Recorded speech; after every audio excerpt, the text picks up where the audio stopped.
Okay, so good morning. Good morning, sir. How are you? I'm fine, I'm good. And you? I'm good, thank you. So, Okay. as you can see, I am the African humanist, Yeah, I've seen, yeah. but also my Esther. Yeah, I know. Okay. So, and tell us about of Prince Alex. Okay. My name is Prince Madejemu Alex. I regard myself as a transformer. Uh, Oh.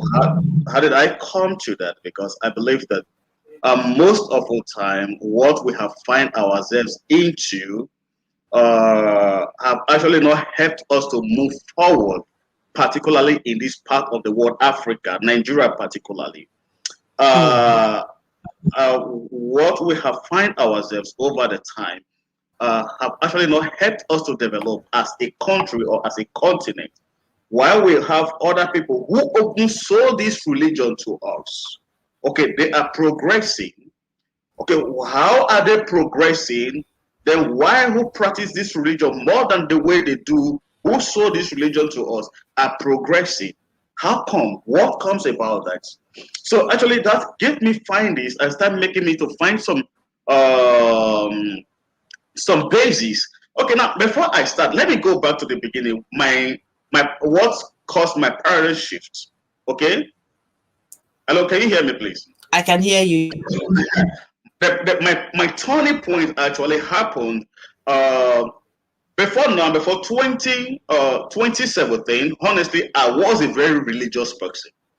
Very religious person. What When I mean what religion did you practice? Christianity, Christianity, yeah. Wow. What Christianity, yeah. version of Christianity did you Pentecostal, particularly. okay, right. Yeah, yeah. Because my channel is really about people living but my focus is on Africans living religion, and I am I'm so glad that you've come on because you're based in Nigeria. You are based in Nigeria where Yeah, based in Nigeria, is based in Abuja. rife. Everybody is religious. You're either Christian or you are Muslim. A There's Muslim. no in between. Mhm. So please, I want to hear your story. I want to hear how you managed to leave religion behind. So please, sir. Okay, like I said, let me go back to the basics. But prior to 2017, I was a very deep religious person. Everything that had to do with the church activities, everything that had to do with the rituals in the church, I got myself involved in it. I was deeply involved. Actually, something happened. That was 2017. That should be around December or so. I saw a video online where somebody talked about tithing. He titled it "Tithing Controversy." That is Daddy Mm, Freeze. He titled mhm. it "Tithing Controversy." And to me, at that time, there was nothing controversial about tithing because the scripture I know, bring ye all the tithe into the storehouse, and so that Rabbi may be. So I didn't think there was anything controversial about tithing, so I didn't bother to Mm, listen to it. But another time, the same this thing pop up on my channel. So I said, okay, let me even listen to it out of curiosity. So the first statement he made actually put me off. He said, if you're still paying tithe to a Nigerian pastor, you are a goat. you are a I was, goat. I yeah, remember that. I, he said, if you are still paying your tithe paying tithe to to a Nigerian pastor, you are a goat. Nigerian pastor, you are Yeah, a goat. a goat. So actually, that thing alone puts me off. I didn't bother to listen. But it's like I was curious, and that time again, it popped up again. I said, let me listen. Let me listen to these goats. Mm, Exactly. Let me listen to these goats. But I opened it. I started listening to him. The more I listen to him, the more I get hooked. He was bringing out Bible verse that I thought I know.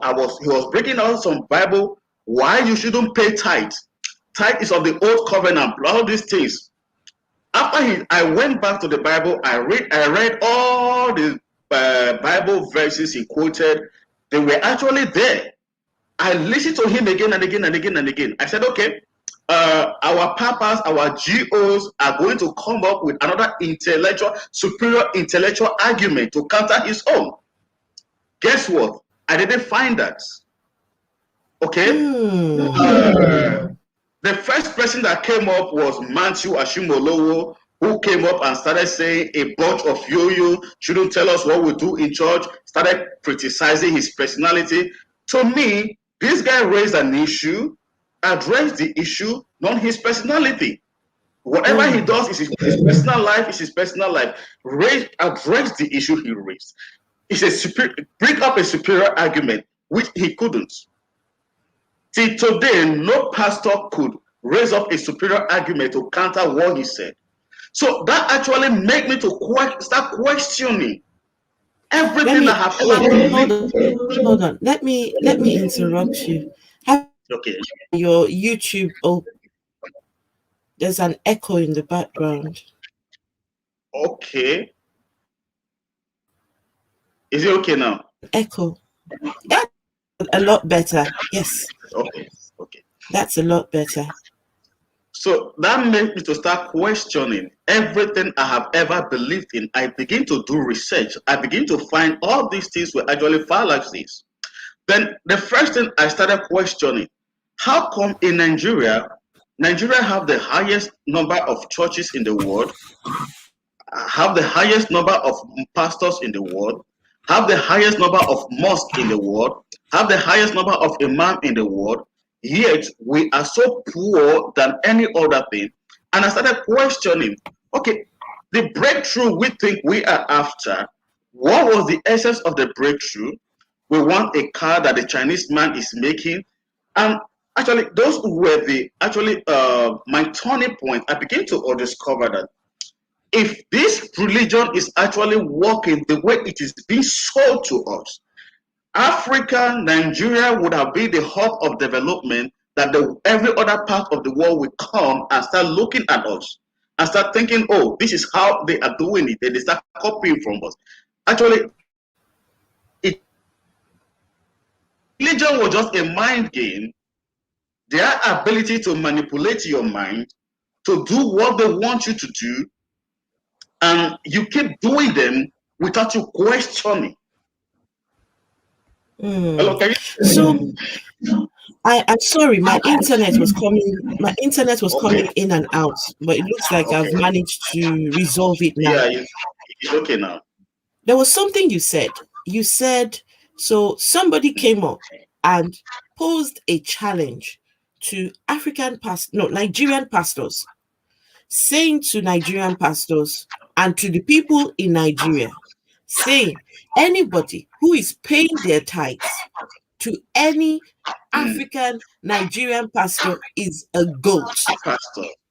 Yeah. And he gave his rationale. And not one single pastor to date has been able to counter that man's argument. The only thing they succeeded in doing is to blackmail you, to manipulate you. Another one said, oh, if as I watched him, it was like a comedian who is trying to entertain his audience. Oh, you are telling God to open it.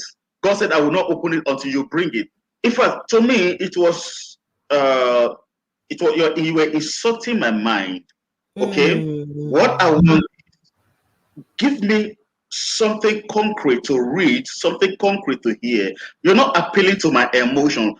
And that's what I discovered. Religion is about somebody's ability to appeal to your emotions, control your mind, make them to do what they want you to do. They can control your finances, they can control your marriage, they can control everything about you, because it's not logical. You don't appeal to somebody. Religion does not appeal to your logic, it appeals to your emotions. Wow. Okay. That's why you see people goes to church, they shout and shout and shout, they give and give and give and give, they still remain the same way they are. That is what religion does to you. Nobody will tell you Mm, logically, concretely, constructively to say this as is, so that I can start thinking about it, I can start reading about it, I can start meditating about it. But what we do is they appeal to your emotion. So I will go back to what I said. I think the next person that came up was the Geo, who said if you don't pay tithe, you will not go to heaven. And I asked, does that mean that if I do all the evil I have to do, no, no, uh, Mr. Alex, Mr. Alex. At this point, I have to interrupt you. So, the I apologize. The internet is terrible this morning. But, Mr. Alex, so the biggest pastor in Nigeria mm, came out and told everybody in Nigeria, he said, mm, anyone who is not paying their tithes is going to hell. hellfire, If you're not paying your tithes mm, to the pastor, you are yeah, going to to hell. hellfire, yeah, So instead of addressing the issue, this man is saying tithes was never money in the mm, Bible. yeah, Tithes was fruits. But instead, the pastors have come out and said anybody who is not paying their tithes is going to go to hell. hellfire. Wow. Now, Prince Alex, please continue. yeah, okay, now I ask myself, so okay, if we talk about righteousness, then where is the place of righteousness? I can go and steal, I Mm, can become an armed robber, I can become a prostitute, I can become whatever I want to become, do all ungodly things and just pay my tithe. So that's take me straight to heaven if that's what mm, tithing is all about. Okay. Then another person said, I think another big pastor in Nigeria also. Oh, if you don't pay tithe, it's not about you. You will not live long. I remember my great grandmother lived over 400, 100 and something years old. He have never been to church. He was not. It was. She wasn't even a Christian. She lived over, mm. think about 130 something years old. She wasn't even a Christian. Okay? Yeah. So you are telling me now, if I don't pay tithes, I will not live long. My great grandmother, who was even a Christian, lived that long. You see, those were my Wow. punches about their lives, okay? Wait, About their money.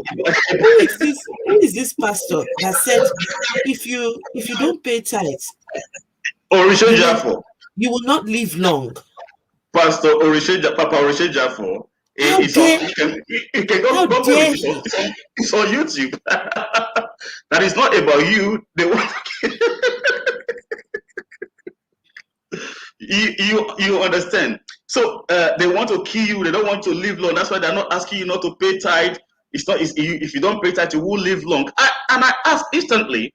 My great grandmother, who was even a Christian, lived over 130 something years old. And when she died, she wasn't sick. She died heavy. Wow. So now, so that means it was completely lie. It was just a manipulation to create fear. You see, one thing religion does is to create fear. You see, whatever Mm. creates fear in you, anybody that can, if I can create fear in you, I control you. Wow. That is what religion does. Yeah. If I can create fear in you, I control you. If you watch my most of my this thing, I said anybody that makes you feel he is more spiritual than you have power over you. You see, in Nigeria, Mm. we have big pastors with people worship them. Why? Because we believe they are more spiritual than us. We have to worship them. Yeah, in by so doing, they control everything about you. They tell you when to come to church. If you come late, they threaten you with cogs. They tell you when, if you don't pay your tithe, they threaten you with cogs. Um, if you don't call them when you were supposed to call them, they threaten you with cogs. Why? Fear. Religion trend on the basis of fear. Hmm. Okay, Wow. now another issue is which I have to go down to. After then, I started questioning the Bible. The Bible. No, no. You know what? Before we carry on, because you're hitting on some very important things right now, I need to get rid of this echo. Every time I'm speaking, I'm hearing an echo in the background. So I just need to find out. We've got 11 people in the chat. Okay. Please, can you hear us okay? Please let me know. Can you hear us okay? I beg you. I need to know because there was an echo earlier on, and um I need to get right now. I can't hear the echo. It's gone. So Okay, it's that's gone now. very, Okay. yeah. Maybe That sounds. maybe It sounds really maybe good now. maybe it's network. Maybe it's network. Okay. Oh, Mhm. okay. The audio is good. Fantastic. Now, before you go on, you see, right now, when you started, we were talking about the African pastors. You said something. Anybody who can make you afraid of them can control Mhm. you. Yeah. Now, in Africa, I live in the UK, but I grew up my younger years. I grew up in Nigeria and Malawi, right? So I'm half Nigerian, half Malawian. But for a good number of years, I was in Nigeria, and we were taught to be afraid of this God. If you don't do what God tells you, you are going to hell. If you don't do what the pastor is telling you, we Mhm. were made to believe that the pastors have a direct link to To God. God. Them and God, they're pals. They're like this. Mm. One pastor even came up and said God came down and drank tea with him. Mm-hmm. You see? These are the characters that we're dealing with. And when these people tell their members, God said, God told me to tell you, the members have no choice. They will do exactly what that man has said. So Yes. honestly, I'm so happy with the things that you've been saying. But now you are about to address a very important subject, and that is the issue of the Bible. The Bible is the book that is used by these pastors to control us. So please tell us, what exactly in the Bible have you seen that made you decide that no, enough is enough? Okay. First of all, people claim the Bible is the word of God. Yeah, I used to believe that. Oh, the Bible is the word of God. I used to believe that deeply. Until lately, when I started questioning a whole lot of things, I said, Bible cannot be the word of God. Put his word and put it in a paper like this and say this is word. And when you read the content in those things, and let's say for instance, I am a father, okay, I have children, take care of them, not to okay, please.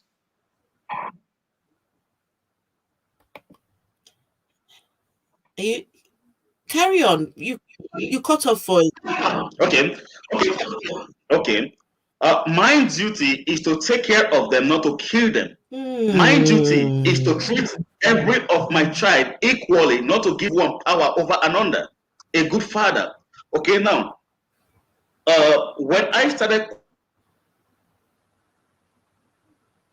questioning the Bible, I started seeing the inconsistency in the Bible. Then that makes me go deeper.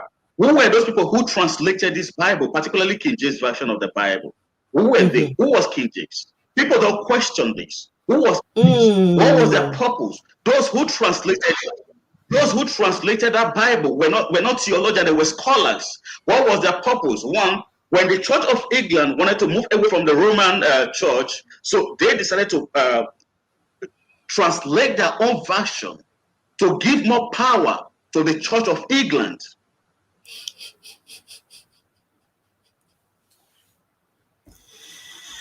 Oh my goodness. So they wanted to give more power to the Church of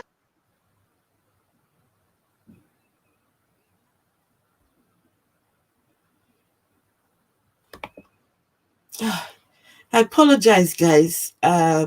Looks like his internet seems to be cutting out. But while we've got him, okay, he's coming back, guys. Okay. Just yeah, okay. The internet. Listen, I know you're in Abuja. Yeah, I'm in Abuja. Yeah, in Abuja, sometimes the internet is a bit, instead of the people crazy, to honestly. instead of the people to focus on bringing good internet into Africa, all of them, they're inside the church praying. Today is Friday. You find them in the mosque praying to God. In the mosque. Today is Friday. You will find them going to all night to go and pray and cast and bind the devil. Then the devil is not their problem. Later tonight, they will be in the night vigil in church. The night vigil going to the So let me finish my thoughts, okay? I discovered that who were these people that actually translated this Bible? What was the mission? What was the purpose? The purpose was not for spiritual growth; it was for political manipulation. That's why they call the authorized version of the Bible, King James. They call it the Holy Book. It was translated from other. But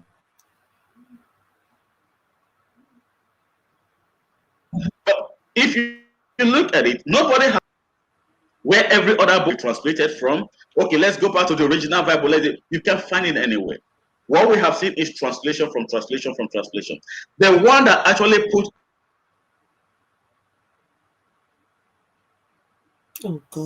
Africa is many pastors derive pleasure in particularly in the Old Testament, where they quote from to manipulate the minds of the people to tell you, I am like a God to you, I'm like this to you, I'm like this to you. And I started questioning that. If God is my father and God is your father, that means you don't have access to him more than me. This is a part of the This is the part of the truth that the common African pastor don't want to hear. Because if you tell them this, they believe that you are a rebel, or you shouldn't be part of them. They can ostracize you, they can take you out, because they believe that you want to take away from them what belongs to them. Now, so if you look at Mr. Prince Alex, yeah, I'm sorry to interrupt you, but there was something you said that is very, very important, and I want you to speak on it, please. Okay. There was something you said.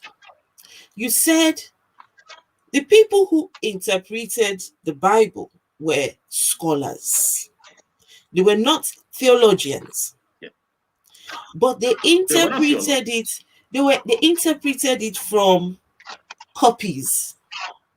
So the Bible, what we have today, are copies of copies of copies of copies. Yes. There are no originals. Every translator have their own agenda. So how have people decided that a book that we don't know the origins of this book, but somehow we have allowed these people to use this book to control us? How? Yeah. Now, you see, like I said, it's a mind game. When the Europeans were coming to Africa to conquer Africa, the first thing they brought to us was the Bible. Okay? The same people who brought the Bible to you were those who carried you as a slave to another country, are those who stole your mineral resources, are those who conquered you, took your resources to another country, and they gave you the Bible. The Bible was to make you, because you not even till now, you focus on the Bible while they are taking your mineral resources. Oh my God. Okay? You focus on the Bible. They don't have the largest auditorium in the whole world. We focus on it. We don't focus on using our intellects. We believe God will do for us because that is what the Bible said. But they are doing for themselves. They are using their intellect to create. They said to us, the laptop I'm using right now is a product, is their own product. The internet I'm using is their own product. The chair I'm using is their own product. And they got the raw material from Africa. But we go to church and ask God to do because that is how they want us to believe. You see, what makes it worse is our own people who were supposed to liberate their own people see it as an avenue for them to enrich themselves. In Africa, we have the richest, the highest, richest pastor in the whole entire world, where we have the highest, Nigeria have become the capital of the poverty people. People are poorer on daily basis, and we have the highest auditorium in the whole world. No, People, Mr. No, Prince Alex. yeah, No, I have to stop you. You just said something. You said Nigeria has the richest pastor in the world. yeah, But Nigeria is extremely also the poverty capital of the world. of the world. Yeah. How? How does it? Okay, how does that correlate? Like one would have think that, oh, as you are becoming the richest pastor, the whole continent are becoming richer. Okay, that doesn't happen. Okay, it's only in Africa you take from the poor to go and build schools that even the poor cannot attend. Okay, you take from the poor to build school, build universities. Even the same poor people cannot attend the same school that you use their resources to build. The people who attend the same school are the senators, the business, those who are stealing our resources are the ones who are attending the school. Then I asked myself, where is the place of godliness in all of these things? Because if you have to follow, let's even assume that let's even follow the Bible in the book of Acts. I think it's chapter 6 or thereabout. Said as people were bringing money to the church, they were giving to those who have needs. Hmm. They were giving to those who have needs. They weren't storing there for themselves, for them to build monuments for themselves, or for them to enrich themselves, or for them to build legacy for themselves, or for them to build empires for themselves. What they were doing then was they were giving out to those who have needs. You couldn't eat, you don't have a family, you could come, you will get enough what to eat. But now it is not you bring, you go and pray to God. When the pastor have need, he prays, you bring, he asks you to bring. When you have need, you pray to God. And God does not throw down money from anywhere. Hmm. You see, You're right. You're absolutely right. These people, these pastors that we're talking about, because Mr. Prince Alex, what you're speaking, somebody said earlier on, someone said you are speaking facts. You are speaking facts. How on earth can a country in Africa have the richest pastor in the world, but still be the poverty capital of the world? How does that happen? These people believe that people should pay all the money to them. They take all the money. They take all the money. They keep it to themselves. And these establishments pay no tax. they not pay tax. They don't pay any tax at all. Yeah. So they're not paying any tax, and the people are giving to them. Yeah. And the money that people are giving is compulsory. Yeah. Your 10%, You must that give. is compulsory. Mhm. On top of your 10%, you have to now come and give offering, Other offering, building, other things, special building seed, fund, first fruit offering. first fruits, Mm-hmm. pastors offering. Mm-hmm. Uh, the list goes on, and yet the members are told, don't worry, look upwards for your wealth, pray to God for your wealth. The You members go see, to this. no, let me tell you something. You see, those people are given they are psychologically manipulated because they believe that I'm giving to God. Okay, they don't see it I'm giving to church or I'm giving to pastor. They see it I'm giving to God. So whatever I give to God, God is certainly going to multiply, or God is going to open the windows of heaven. Let me tell you, Malachi chapter 3. Oh, where it say, oh, can a man rob God? Ye have robbed you. Oh, bring ye all the tithe. I will open the windows of heaven unto you, so that I will not be. That You is see, when you see the that is the text. That particular text. That's the one they use. when you seek them, when you see them quote this scripture on Sunday morning, you will want to bring out your money and drop it because you believe the next Monday morning you are going to have a breakthrough. Okay, Okay, you believe please that the let me. next Monday morning. Can I just interrupt you?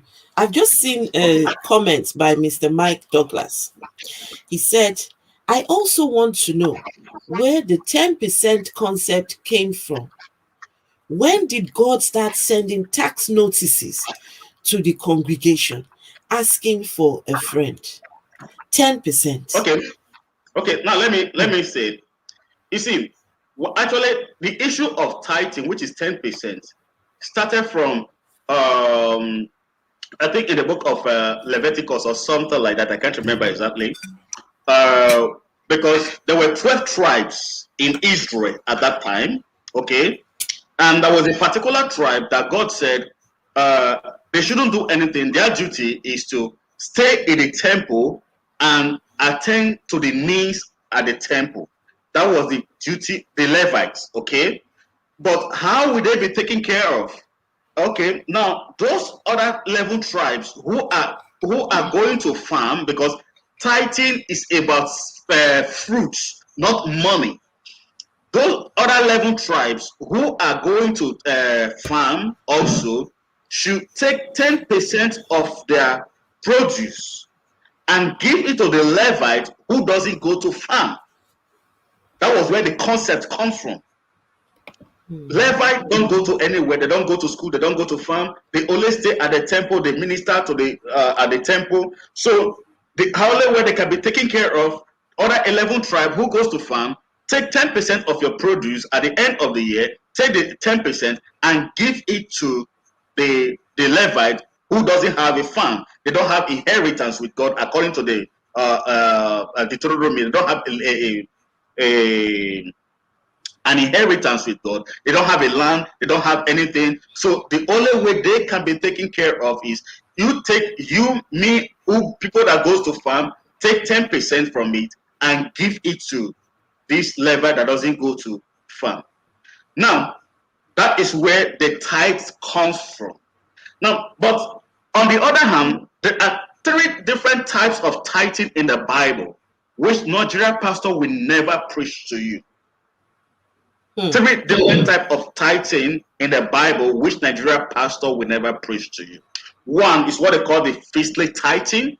The feastly tithing is at the end of the year, I take 10% of my produce. Okay, I will take it to a place where the Lord God will choose, according to what Deuteronomy chapter 14 will choose. I will take it down there. Then me, we eat the tithe by myself. I'm not giving it to anybody. Okay. You understand it now? Okay. Me and my family, we sit down and eat the tithes. I have That is what actually, you want. I've actually seen a scripture that Yeah, tells people that you are to eat your tithe. eat your tithes. You understand? Okay. You are to I eat your tithes by yourself. I have never heard any pastor preach that. They will never preach about that because that doesn't profit them. Okay. Okay. Oh Now God. the second one is the priestly tithing. Actually, that was what Malachi was trying to address. Malachi was not reaching to the congregation. It was not reaching to everybody. Malachi was reaching to the priest. The Hmm. priests were supposed to, okay, after people have brought this tithe to you, 10%, you also as a priest, take 10% and wave it to the Lord. And wave it to the Lord. That was what the Bible, Malachi was trying to address, that the Nigerian pastor Okay. are now using to rob the people. Hmm. You understand it now? I Malachi was understand written it. to the book of Malachi was written to the priest. He said, "Oh ye priests, this commandment is for you." Oh wow. So you're Ah, saying the book of Malachi Malachi. was not even addressed to the people. No, it was It was addressed to the priest. addressed To the to the priest. priests who serve Mhm. God. God. You Okay. know this thing you said, very, very important, because most of the books of the Bible, right? Mm. And this seems, I'm fascinated how people that have left religion know more about the religion than the people who are actually practicing the religion. Yeah. The Bible has books. We don't People don't even care to ask what was the reason behind these books. What was Who the was this? context? Who Who was was the writing author? it? Who was it Okay. addressed to? Who Some was of the this books, person? look at some of the books of the Bible. One of them Mm. is called Psalms. These Yeah. were just Collection of poems that were poems. a collection of poems that were written. And do you know, some people have gone on to build doctrines on On it. somebody's poems. Mhm. The book of Revelation, somebody somewhere, we don't know what he was doing before he had the revelation. He might have been smoking.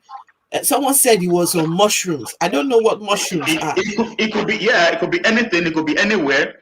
He might have been drunk. He might have been, you know. So he has gone on to have this revelation. Nobody was there Mhm. when he had Nobody this was, revelation. no. Who was there to verify this? And then he's come out and said, I saw this revelation. I saw a monster with 7 heads and Mhm. 10, and 2,000 years later, people have built doctrines on On another man's revelation now thousands of years ago. let me shock you. Okay, Ah, most of please the shock me. most of the epistles that Paul wrote, like the book started from Romans down to what is it? I've forgotten it. He was addressing those issues at a particular time, at a particular event, to address what was happening at that particular point in time. But now we have taken it as a doctrine that we now hold on to it. That's what we're practicing. Most of the Yeah. things that we said, okay, now he said a woman shouldn't speak in church. Why? Mm, Because mm. it was a traditional thing to them at that particular time. Okay, it was a traditional thing that a woman should be subjected to her husband. You shouldn't. You should keep quiet. But in another culture, it's not like that. So you will not use that culture. You will not bring it to your own culture to silence your own culture. That is what Africa have done. We bring their own Mm. culture. Okay, in the name of Bible, we bring it. We bring it to silence our own culture. Wow. You understand it now. There were I so many understand things. it. There are so many things I saw. I said, no, Paul was addressing the Romans. I'm not a Roman. Okay. Paul was addressing the Corinthians. I'm not a Corinthian. I'm an African. I'm in Nigeria. I'm an Isha man. Okay. I'm an Isha man. Uh, so I shouldn't bring it, just bring it and start applying it oh, this is what the Bible said, and you must apply the Bible said. No, Bible said, what is my culture saying? What am I saying? What was my belief system? Okay, we have dropped our belief system. That's why we are strongly, we can't fit in. It's hampering our development. We can't develop, we can't fit in, we can't go back, we can't move forward. We are stuck in a place because we want to practice what is written in the Bible, which is not in our own culture. Paul wasn't writing those letters for it to be included, to be called the Bible. It's like, now I want to write you a letter. We are friends, okay? I have known you. I'll pick up a pen and write you a very long letter about our friendship, about how you should behave in where you are, and think about this. You should do this. You should do that. You shouldn't do this. Oh, I know you weren't feeling well when you left. Please be taking your drugs every now and then. Oh, if you are feeling heat, please put on. So somebody will now include that into the Bible and call it the Bible. So everybody generally will want to buy into it and say, oh, because I wrote a letter to you, so the letter is for all of us. No. Wow. So wait. So now I call Christianity the gospel according to Paul, because Paul was the one that, many of the things, many of the doctrines and how they live Christianity ought to, how they practice it. Many of those are gotten from the books written by Paul. Yeah. But now you are saying to me that Paul was simply writing letters to his friends and counterparts. His churches he left. Like now, I want to write a letter. Okay, for instance, I'm in Abuja. I want to write a letter to my village people. Okay. I heard that, there's all of you are practicing courtesy in my village. Oh, please, you guys shouldn't be doing it. It's not good. It's going to hamper you should focus on your education. I heard what they are doing in my village, and I felt concerned about what they are doing in my village. And I think there's a need for me to write a letter to them to address what they are doing. Then I gave it to somebody who would drop it at the village, and the letter was read to them because they see me as somebody whom they respect.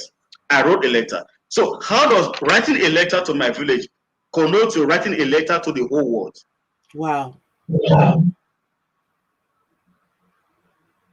That is a very good question, because what you're saying is just like me.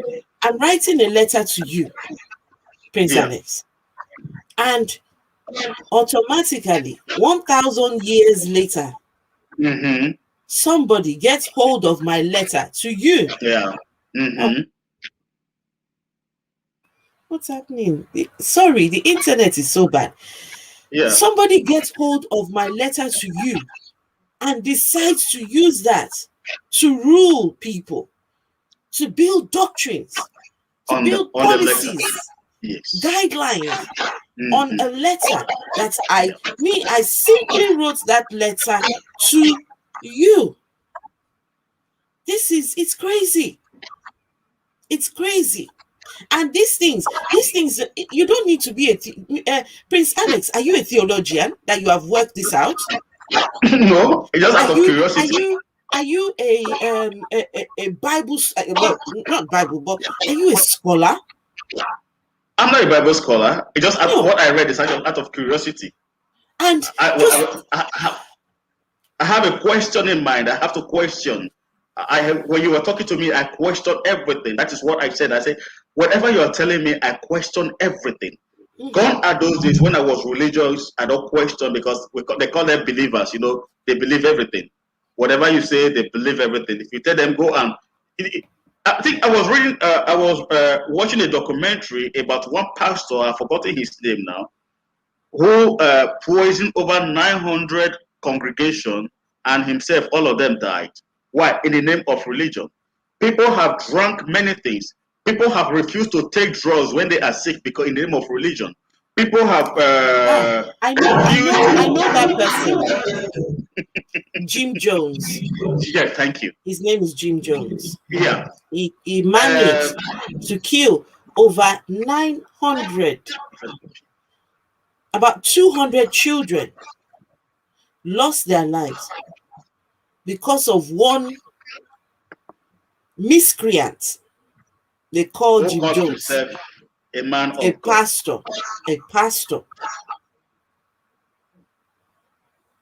Now, many people refuse to, they will refuse to go to hospital, they will refuse to do blood transfusion, they will refuse to do anything because my religion says so. My religion says so.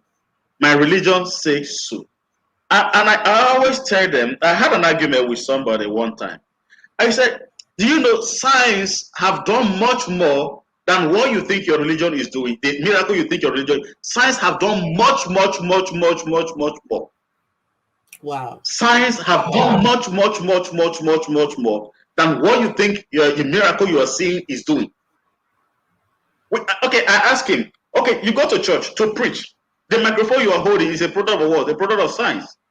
The anointing, the olive oil that you think you are using to touch somebody is a product of science. The communion, the bread, the wine, and whatever you think you are taking is a product of science. Why not go to hospital so that you can get healed? Don't kill yourself in the name of religion. If you are sick, go to hospital, seek medical attention. Everything has been provided for. You don't use, because in fact, I don't know. You see, Africa Can I just, in order for you to understand the nature of what we're talking about, yes. do you remember the pastor, the one that just died? Okay, yeah. What is his name? TB Joshua. TB Joshua. Yeah. Was healing people in the name of God. Mm-hmm. They would tell sick people not to go to the hospital. They should go to TB Joshua's church to go and drink what they call morning water. Morning water, yeah. Do you know, my auntie traveled all the way from Malawi to Nigeria to go and drink morning water because she was not well. She left Nigeria, went back to Malawi, and was still ill. But the medical people were able to help her recover. This was a man.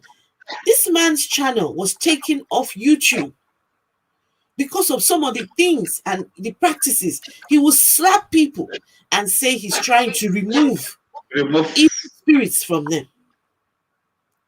And then when his own time came, he could not. How come his morning water could not help him then? Let me shock you. I heard that he even went to hospital before death. Yes. I hear that they took him to the hospital. Why couldn't they take him to drink some morning water? You see, like I said, religion is about manipulation. Okay? People can manipulate you to do all manner of things that they don't do. It's like practice what I preach, not what I do. What they say. You see, religion could manipulate you, could make you believe. They could make you eat grass because they believe if you eat this grass, they could make you take sand to go and pour into your shop. They could make you carry water, buy water in the church, go and pour into your shop so that customers will be coming. When you should have sit down and actually read books that will help you how you can relate with your customer. Now, I went to a church. Okay, somebody, they said they were doing an anniversary. I went to the church. What do they call it? It's not. Yeah, it's anniversary. Okay, I went to the church. Okay, when I went to the church, the pastor said, "Oh, if you know his language, if you know money doesn't stay in your hand, come out." I bet every member of his church came out. They came out. The next thing he said, "Oh, if you have so amount of money in your hand, bring it out." And they brought the money out. If you don't have up to that, bring so until he reduced it to 500 naira. Okay, he raised the money up, they chanted and all the recantations and everything. It asked them to put the money on the floor and step on it, and they stepped on it, and they counted. He asked them to go back to their seat. That was another money making for him. Then Wow. after the service, I met the pastor. I said, "Sir, wow, your service was very wonderful." He said, "Oh yeah, yeah, God is doing something." I said, "Sir, but there's something that else that if people are earning money, they're not able to save. It's because they lack financial intelligence, not because there is some demon that are taking their money from them. You cannot be earning 40,000 naira, 50,000 naira. You are living a lifestyle of 60,000 naira, and you expect yourself to save money. No. It's not going to work. You cannot save money. You are earning 50,000. You are living a lifestyle of 60,000 naira. You cannot save money. So what you need to teach them, sir, is not to pray for them. It's to teach them financial intelligence, financial management. When you put that one in place for them, they will know how to manage their resources. They will know what to spend on. They will know what not to spend on. The man sparked off. I don't understand the things of the spirit. I don't understand. These are the things of the spirit. I don't understand. I shouldn't double myself into the things. I said, sir, I don't need to understand the things of the spirit. I'm a human being. I'm a spirit first. So I'm only telling you that this is what you should do. So I saw his reaction. I have to leave him. And when I got home, I told my wife. My wife said, "You want to spoil the business, Abby?" You want to spoil. You want to spoil. You want to spoil market. She said, "My husband, you're all too much. You're driving too much. That is his business. Let him." I said, "But no, you are taking advantage of people's ignorance. That is my drive. You're taking advantage of people's ignorance. What you should do, organize a seminar, teach them financial management, how to manage your money. If you're earning some amount of money, this is what you should put up in a place. This is how you can save your money. Then you move on. Without that one, they are going to be coming back believing that there's a spirit or there's a demon that is taking their money, and there's no demon anywhere that spend money. Spirit does not spend money. No.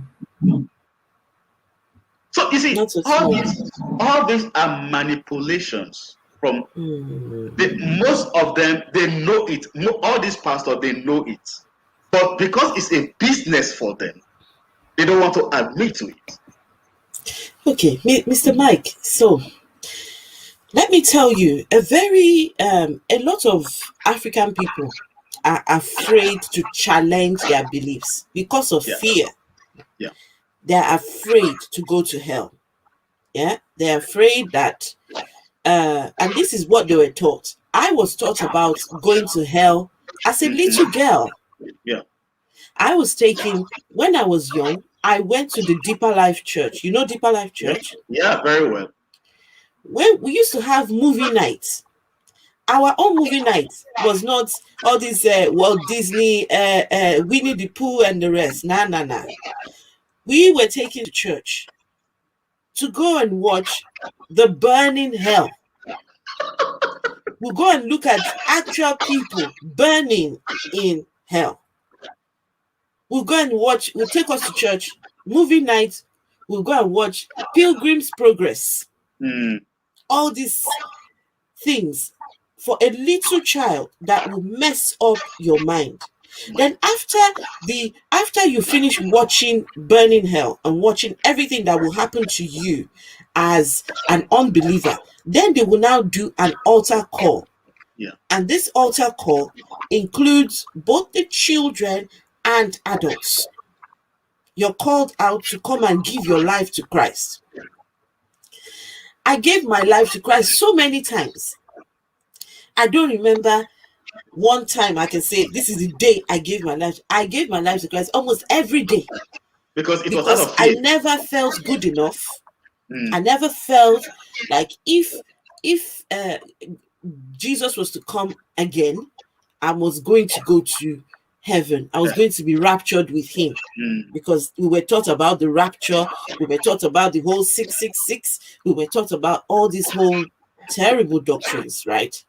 And so I lived with the fear of hell.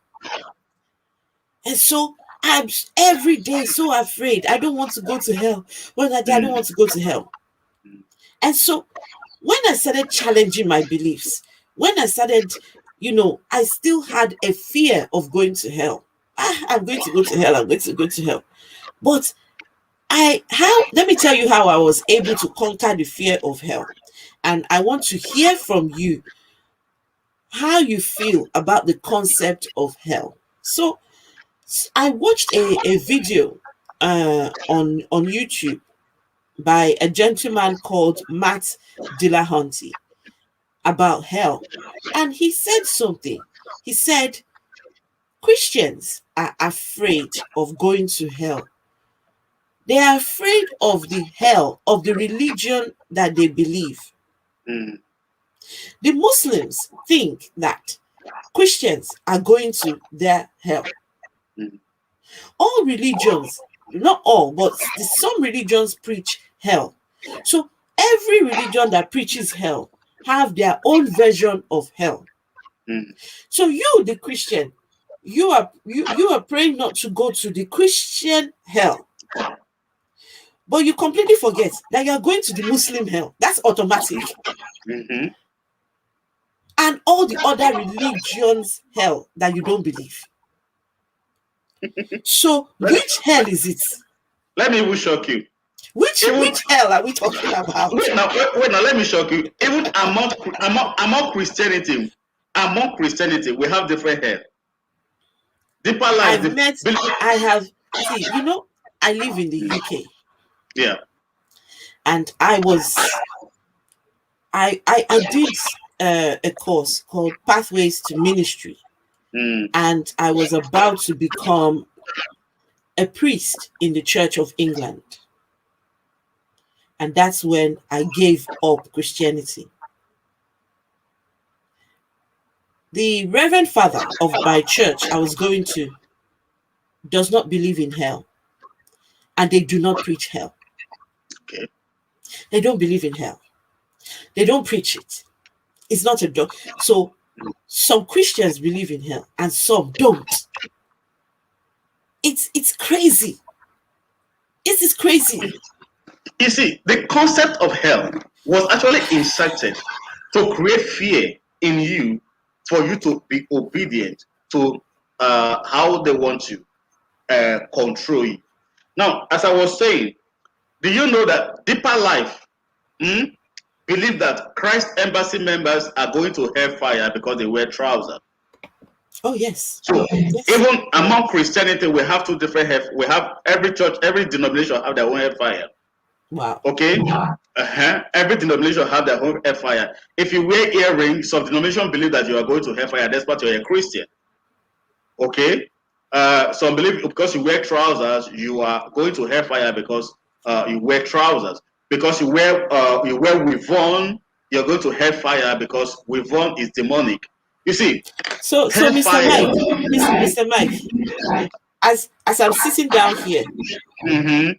with my hair like this, If I were to be a deeper life, with you are with going to my hell. with my makeup on, You, with my if I were, earrings, oh, you are going to hellfire that from a is an deeper life. automatic one-way ticket to Hellfire, hell. it's true. Wow. Hell is a means of manipulation. Okay? If I threaten a child, I will throw you into hell. I will throw you into this burning fire. Okay? If the child doesn't know me, like my son, if I say, I will throw you to that fire. Say, Daddy, you won't. I know you won't. I know you can't do it because he knows the love I have for him. But if he doesn't know the love I have for him, if I tell him I will throw you into hellfire, he will be afraid. If he doesn't want to he doesn't want to offend me, he will be so obedient. He will want to be sure that whatever I say he will do is what he will do. You see, it is not God that invented hellfire. Hellfire was invented because they want to use it to manipulate people. That's what I always tell people. It's just an avenue to manipulate people.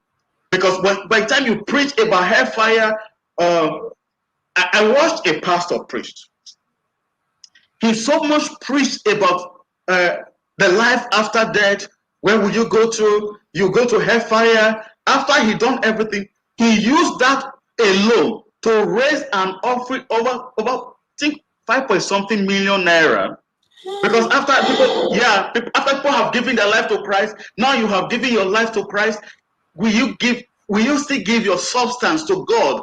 Whatever you have given to God, people were giving to God. People were writing checks. People were doing transfer. You see, hell was used to raise an offering. Wow. Hell was used to raise an offering. You understand? When you use hell to, if you don't serve God, you are going to go to hellfire. People come to church because of, you see, religion is about fear. That is the Hmm. basis. Religion is about fear. If you don't do this, God is going to be angry with you. You're going to go to, if God is angry with you, you're going to go to hellfire. When you're in hellfire, you're going to burn eternity. They're going to bring out scriptures that were inserted into it and everything to buttress their point. And by then, your emotions are getting welling up. So you become obedient. Oh, Hmm. as a pastor, you dare not challenge me because I'm more superior. I have the power to curse you. If I curse you, your life will never move forward. So you don't have the power to challenge the pastor. Like I told pastor, I said, you don't have the power to curse me. You don't have the power to curse anybody. You see, until we start like what you are doing right now. Hello, can you hear me, please? I can hear you 100%. I can hear you. What you are doing right now, if we don't keep doing this thing to liberate people, I know it's going to take a very long time, honestly. You see, human mind is like, thank God for most of us who start finding freedom, were bold enough to step out, irrespective of, yes, I have lost most of my friends that we used to go to church Wow. together those days. Yeah, I don't care. Honestly, I don't care. Some of Hmm. my family members, I don't care. I still love them because I love humanity, not your religious belief, not your religious practice. I love humanity. You are a human being, or you who have flaws and who have pains. I love you as a sister. I love you as a brother. Or if you think that, oh, because I have a different view from yours, which I have found, then you think, oh, I am not this. Oh, I wish you well. Hmm. Go ahead to become whatever you want to become. To one day you will find out the truth and come back to me and tell me, yes, I actually discovered that you were saying the truth. Whether I'm Hmm. dead or I'm alive, one day you're going to find out. Thank God for internet. Most of my messages are on internet, which they can find out anytime. Hmm. Hmm. So I now identify as an atheist. I have no religion, Mm. and I don't do spirituality. Now let me I let, don't. let me I shock. don't do. I Okay, don't now do any of the above. please let me shock you. Okay, go on. Is God a Christian? No, Is God a Muslim? no. Is God what they call it? Just name all the religion in the world that you could mention. Which one did God belong to? God has no religion. Hmm. I share a completely different my what I think in my head is different from that what you just said. I don't even believe in Mm, the whole mm, God concept because I think okay. I just think it's all just people trying to make sense Hold of up. this world. People just think, okay, there is this, there is that. People Mm-hmm. are not, they're not sure. Everybody just has their own spin on There are things. different concepts. Yes. We're all still learning. We're all still learning.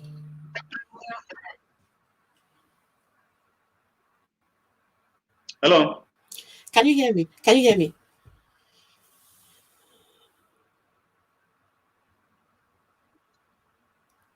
Can you hear me now?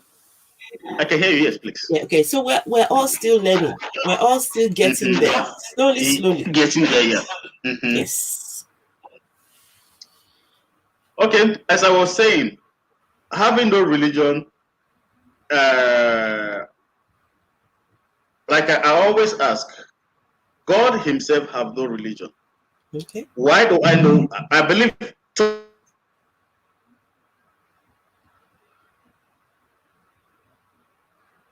It's to me. I internet believe is the really bad. sorry. Okay, no, carry on. I can hear you now. Okay, okay. I believe me to me. I believe God exists, but I believe the way it is being sold to us, it is not who God is. Mhm. Now, I always take for instance, okay, if God is my father, I am a father, I have children, okay? Uh, my daily life, my daily activity is to see how I can give them the best, how I can make their life better. I can make sure that I send them to school to the best of my ability. Uh, in all of this, do I have to ask them to come and send me money in the form of tithe and offering so that I can pay their school fees, I can feed them, I can house them, I can clothe them? It is my responsibility. I don't need to. I don't need to. They don't need to have all those things with me. The first thing is they didn't ask me to. I didn't ask, if God created me, I didn't ask him to create me. He created me out of his own free will, out of his own free will. So if he created me out of his own free will, why does he want to put me in bondage? If I do this, I do this, I do that, I do that.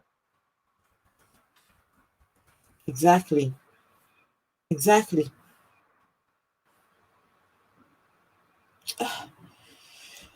Oh, the connection So is that just. honestly, it's terrible. It's okay, but please carry on.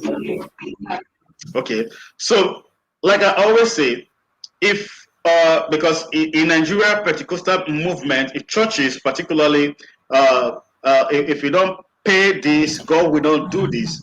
I always say no. If God wait for me to do this before He do that, let Him hold it. Let Him not do it. Mm. Actually, I'm not moved by it because if He say He is my Father, I have children that if my son come now go and carry golden mon, that the golden mon is finished. Okay, let's go and buy. We walk down to the shop, then we buy. They don't care how I get the money. It's none of their concern. What they concerned about is I want golden mon and I get golden mon. And when it's time to pay school fees, I transfer. They don't know how much I pay. It's none of their business. I give back to them. I take care of them. It is my response. How much I pay for my house, they don't care to know. It's none of their business. If they come, DSTV have expired. Daddy, DSTV. Okay, I subscribe. They don't know how much. They don't care. All they want to watch a cartoon. If that is who I am as a man, so you are telling me the God that you say created the whole universe want me to do this and do this and do this and do that? It's fallacy. It's wrong. I don't believe in Mm. Mm. it. You understand? I don't believe in it. If he doesn't take care of me as his own son, fine and good. The only thing I know I will owe him is, oh, somebody who is in need. I see somebody who is in need. I help the person in my own ability, or somebody is in need, I help the person in my own ability. That is what I owe. Not come and pay tithe so that God will bless you. I don't need that kind of blessing. If He doesn't bless me, yeah, honestly, if He doesn't bless me, let it be. Or come and give first fruit. You see the wickedness of Nigeria pastors? Somebody will work. January is one of the most difficult uh, Months. season a month in Nigeria particularly, where people have spent All all over, all over, all over the world. All people over the have world. spent everything they had during the festive period. That they have waiting for their salary January to be paid. Then Mm. you preach this month. You will preach in the altar. They should come and bring. That is the first fruit. Somebody will carry the first salary to go and give. That is wickedness. Wait, Miss Prince Yeah, Alex, hold on. yeah. I need Okay, to, some of the people that we have 10 people listening to us, okay, and some of these people might not understand what you have just said. okay. In Africa, Nigeria, Nigeria, yeah. many of the preachers preach. So there are 12 months in the year. In January, they preach what they call first fruits. In January, they preach that you bring your entire paycheck, everything, and give to the pastor. Everything. It's not a 10%. It is every single thing that you have earned. So basically, your January, for a lot of people in Nigeria, to be precise, January is a struggle month. And what they do is they now declare, for the month of January, they will now declare a fast. So that the people, as you have given everything you to the pastor, you now have to go and fast. So you're not feeling the pinch of the money that you have given. Can you imagine giving everything you have earned? This is a doctrine, and people are doing this. When you even challenge them, how can you take everything? Can you imagine, Mr. Mike? Wild Heart. The people in the chat, I had Dan Kruger, no, Dean Kruger's here. I've got all these people. Imagine everything. I've got Doomva here. I've got the Grey Man here. I've got Dog as well. All these people. Imagine for the month of January, you take everything. And listen, they also believe that it's not just the net income, it's the gross income. The gross income, not net income, the gross income. Whatever tax you have paid, you still owe that to the what? It is a madness, and this is what Prince Alex is talking about: the wickedness of the Nigerian African pastor. The wickedness. I'm sorry to interrupt. I just had to explain that. No, yes, I understood that they will understand what we're actually talking about. You see, that is the level of wickedness, using religion to manipulate people to come and put their own. And funny enough, these people will put their family in hunger, force little children to fast in that period, force whatever their financial commitment would have been at that period, they have to shift it to the next month. You see, you will discover that throughout the whole year, these people are indebted because you take money, because there are some things that you should have been able to take care of in the month of January, because you take the money to church. Then now you shifted it to January. Your salary in the January won't be able to cover for the two, so you have to shift out to March. By the time you get to 6 months out of the whole year, you are still strongly with the effect of the money you gave to your church in January. You're not being able to eat good food, take your children out. You're not able to maybe take your children to cinema or something, because why? You are being manipulated to do something. So that is the level of wickedness that we have find ourselves in Africa. Wow. And also, I heard somebody. I don't know if you know this person, Leke Adeboye.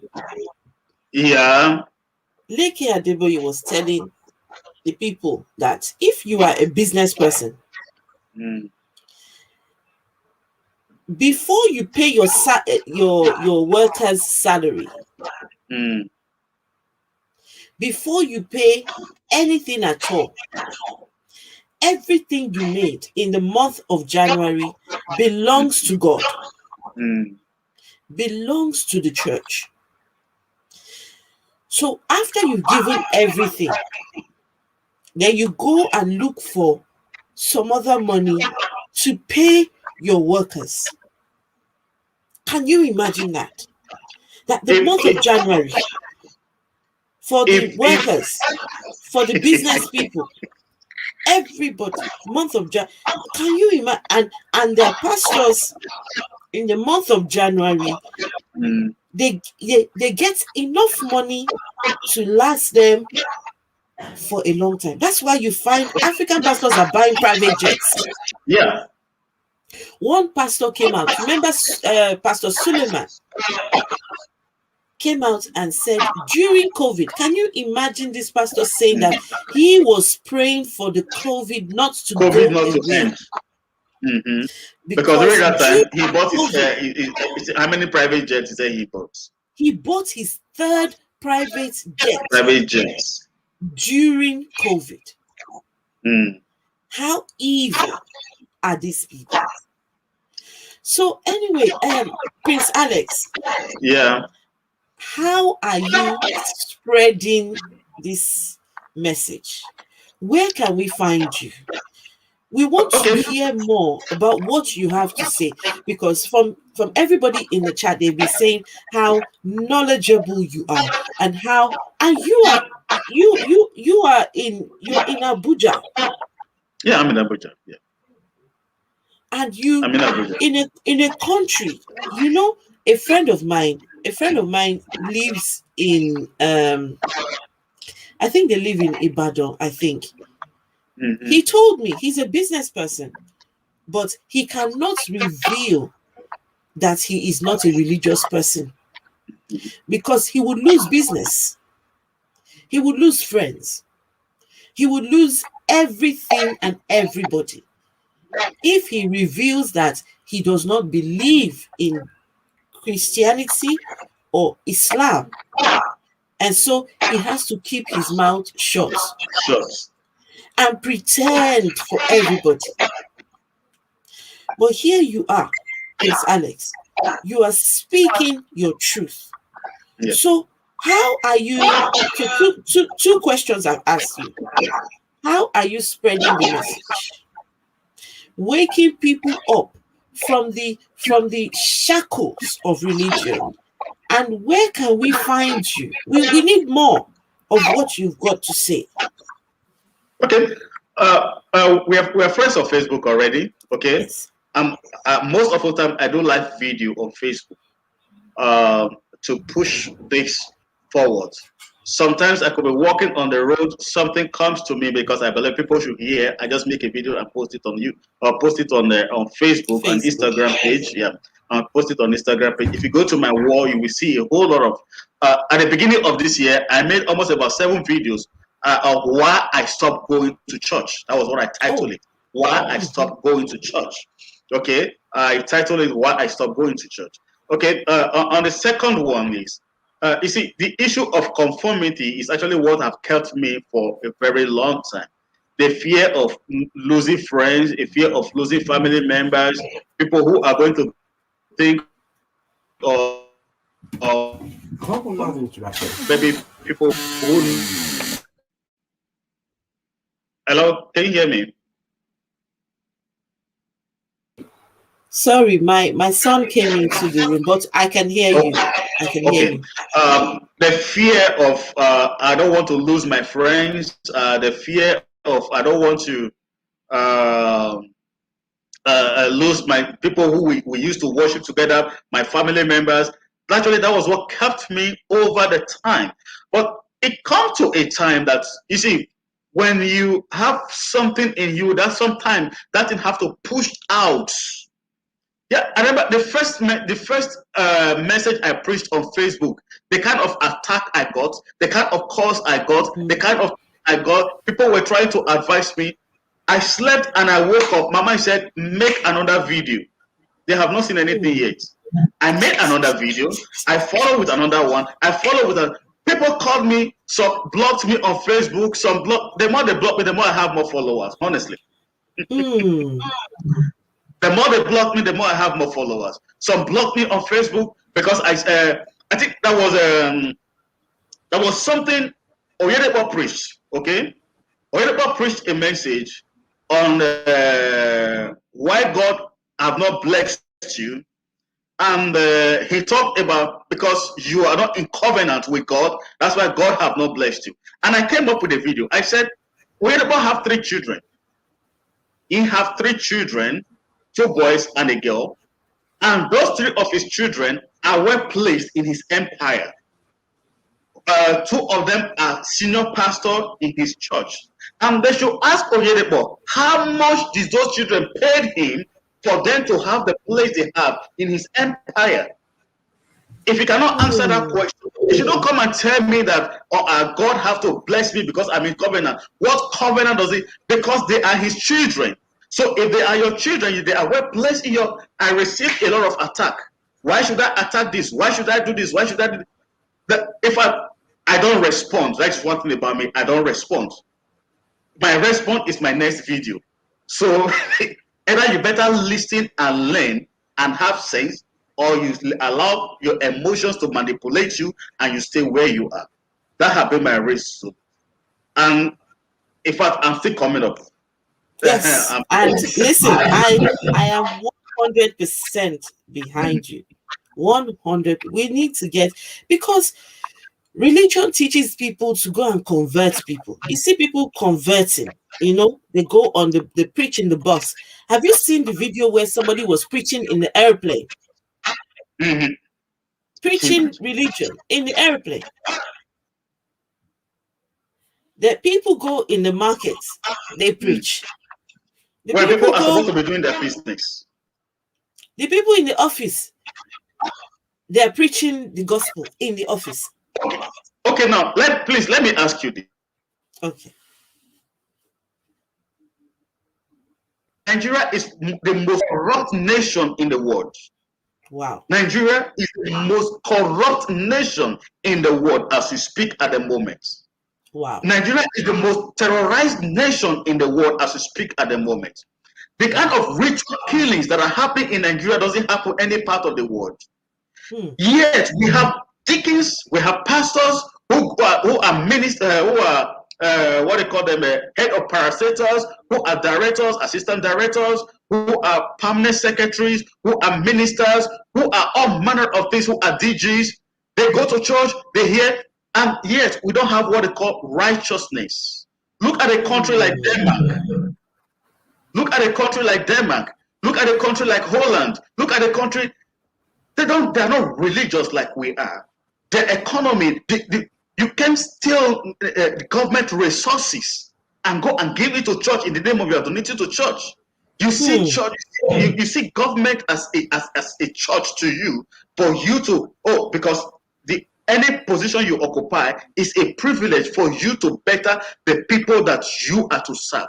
Not to steal from the government and go and donate to church for them to build a church, or to go and pray for you to go and you build a church, the people will go and pray for them to get a job that you refuse to create when you are the minister. You see, those are most of the things that the Africans need to begin to seek them and begin to understand that religion have not helped us, whether Christianity, whether Islam, whatever religion you have believed in that is foreign, have actually not helped us. The only thing that will help us is when we begin to draw ourselves back and begin to question. Okay, people that have been prosecuted right now, some of them are pastors, some of them are deacons. So if actually churches are actually preaching righteousness, Nigeria would have been a country that people want to run to. But we don't have that. Until there is a commensurate, what do you call it, for you to say, Nigeria, we have the highest number of churches. Look at our development. Oh, I can take a train from here to my village and come back. I can take a walk at night. My life is safe. I don't want to scam you in Nigeria. They will go to church to go and give testimony. Now, before I round up, let me give you this. There was a pastor's wife. I know her. She bought a job in one of the parastatals. I don't want to mention it in Nigeria here, at the rate of 550,000 naira. Okay, she bought the job and she got the job. Now, here was what broke my heart. On Sunday morning, she climbed the altar to testify that her word. Let me use her word now. She said, "I told God at the beginning of this year, I want a job that I never applied for, and I started going out bringing people to church." That means she go out bringing people to church. So God surprised her with a job she never applied for. When I heard that thing, I pinched myself. Oh I said, gosh. "Why are we deceiving? Why are we deceiving every one of us? That is a job you bought. I know the person who sold it to you. I was contacted. I said, I Wow. don't trust the process. You understand? It's not as if, okay, I was contacted for the job. I said, I don't know how the process is going to work. Okay, let's see how it goes. You climb altar and lied to the Mm-mm. company that you have. You see, these are most of the problems that we have in Nigeria. Until we begin to Mm-mm. address the issue of religion, we begin to address the issue of deception. We begin to make Nigeria to believe that God is not going to come down and build Nigeria. God is not going to come down to from somewhere because you pray for somebody to die by fire for you to become something. No nation have ever been built.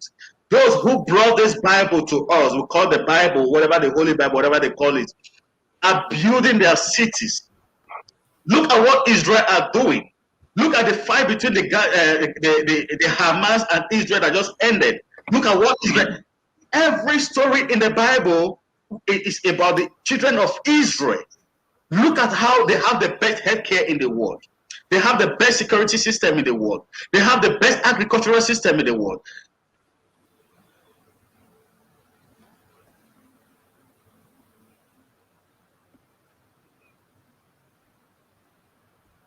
It's not going to happen. We have to stand up and start teaching people. Instead of you going to an online to go and pray, take up your pen and paper and start thinking, what can I do? Write something down. Write a book. Write something. Do something. Learn coding. Go into computer. Learn what they call digital marketing. You can use online instead of spending all night in online prayer, kabashi, or kill and die. Learn digital marketing. Yeah. Sit down and learn digital marketing. The world, that is where the world is moving into. The world is moving into the digital world. Learn it. When you learn it, you will discover that you become productive.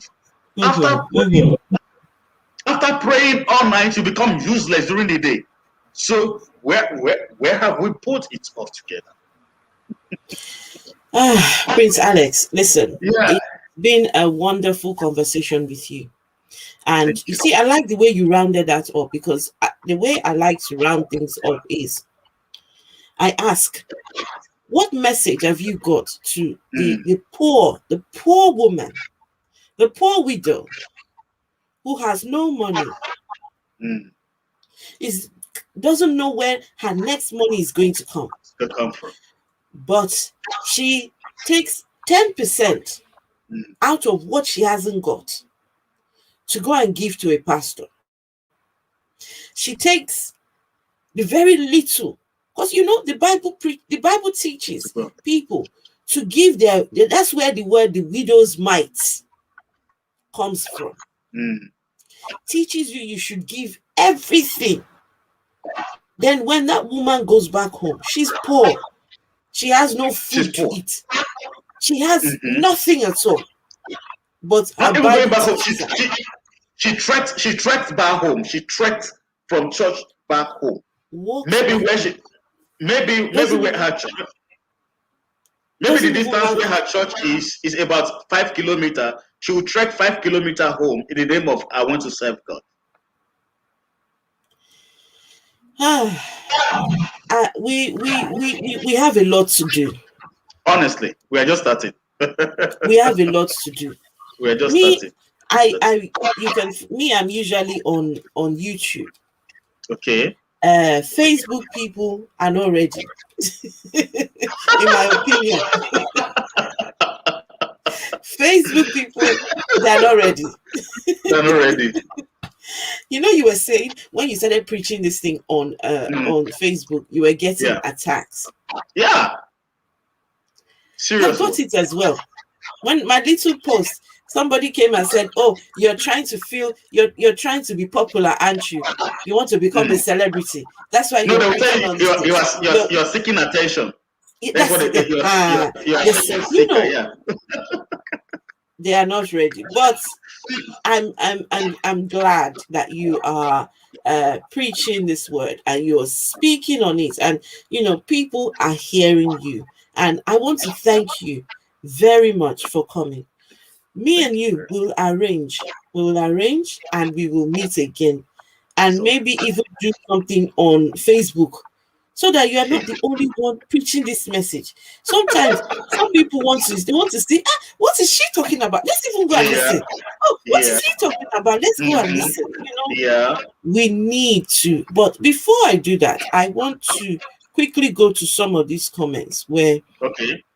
um so Mr. Mike was saying, absolutely, he is on point. Knowledge, studies, and contextual. Salute to you, King. He also said, keep doing what you do, King. That's because your message is powerful and the religious people cannot stand it. Thank you very. So far, so good. The people have the people have been encouraged by what you're saying, and we need more. As you have started, please don't give up. Please don't give up. We will carry on speaking and people will hear us. Enough is enough of Enough people is enough using religion to trample over us, over us. to control us, to deceive us, and to manipulate us. Thank you very much. So, but all I would say is watch this space. Prince Alex is going to be back for more and for more. And myself, I'll be back later on. I will open up the room and we will have a conversation. It's my son's birthday today, and Oh he's wow. he's he's at home. He's at home today because Okay. the school said we have to keep him at home. He has to Mm, self isolate okay. because of this COVID thing. Somebody COVID. caught Yeah. COVID in his class, and Oh. got to keep him at home. So he just came to ask me just now to ask, am I getting more birthday presents today?